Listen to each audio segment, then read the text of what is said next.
кобыленка, это мое сердце разрывает. Кажись бы, убил бы ее. Хлеб даром ест, скач, говорю, пойдет. На сцене оживает знакомая каждому еще со школьной скамьи история о нравственных и физических метаниях Родиона Раскольникова. В инсценировке Михаила Фейгина «Преступление и наказание» Достоевского обретает совершенно другие цвета. Теперь это не просто психологическая и философская драма. В новом прочтении есть место комедии. У нее такое доброе лицо. Она такая тихая, кроткая, безответная, на все согласна. Белла Базоркина, она же Алена Ивановна, старуха-процентщица, второстепенная героиня романа. Именно ее решает убить Раскольников, чтобы доказать правильность своей теории. Роль идейного Родиона Раскольникова досталась Ахмеду Ульянову. Пройти путь от самобичевания до раскаяния в содеянном, да так, чтобы поразить зрителя, именно передав тяжесть его душевных сопереживаний. Герой вступает в конфликт с самим собой. Да нет тут никакой справедливости. Нет тут никакой справедливости! Справедливости нет!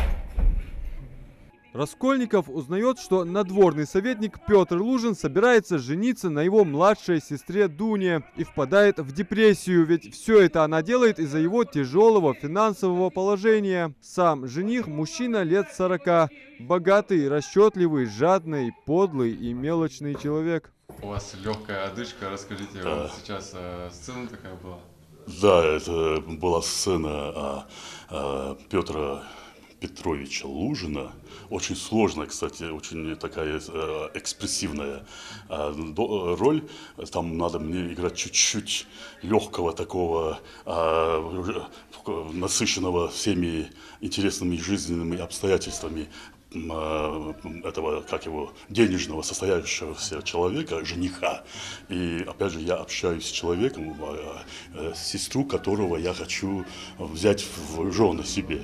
И вот мне надо между двух огней, и понравиться ему надо, и как-то защитить себя тоже.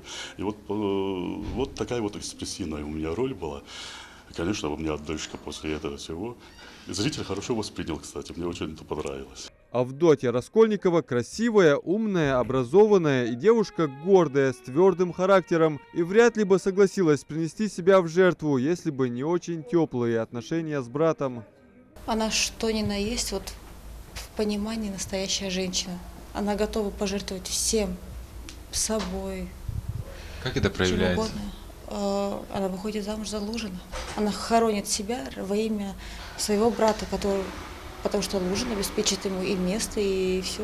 Произведение с криминальным сюжетом, в котором Федор Михайлович размышляет о пагубности и показывает, что преступление не может быть залогом величия. Премьера спектакля приурочена к 200-летию автора, и примечательно, что в этот год исполнится 150 лет знаменитому роману. Много всего за эти годы происходило непростого зачастую, но все это не напрасно.